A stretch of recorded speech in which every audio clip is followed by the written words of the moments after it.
விவசாயிகள் முன்னேற்ற சங்கத்தின் தலைவர் திரு ஆர் சக்திவேல் அவர்கள் வேண்டுகோளுக்கு இணங்க சங்கத்தின் நிர்வாகிகள் தங்கள் கிராமத்தில் நடந்த கிராம சபை கூட்டத்தில் கலந்து கொண்டு விவசாயம் சார்ந்த மற்றும் பொது பிரச்சனைகளை மனுவாக கிராம சபை செயலாளரிடம் கொடுக்கப்பட்டது. அப்போது எடுத்த புகைப்படத்தை இணையதளத்தில் வைரலாக பதிவிட்டனர். இதில் சங்கத்தின் தலைவர் திரு ஆர் சக்திவேல் அவர்கள் தங்கள் சொந்த ஊரான திருவோம்பட்டில் பல கோரிக்கைகள் கொண்ட மனுவை கிராம சபை செயலாளரிடம் கொடுத்தனர்.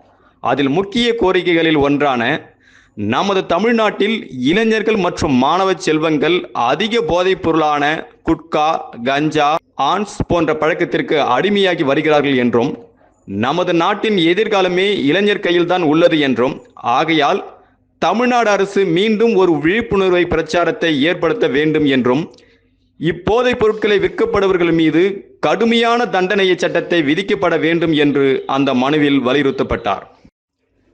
இதேபோன்று காங்கையனூர், ஆலகிராமம், மண்டகப்பட்டு, நீர்பெருத்தகரம் போன்ற எண்ணற்ற கிராமங்களில் சங்கத்தின் நிர்வாகிகள் மனுக்களை கொடுத்தனர்.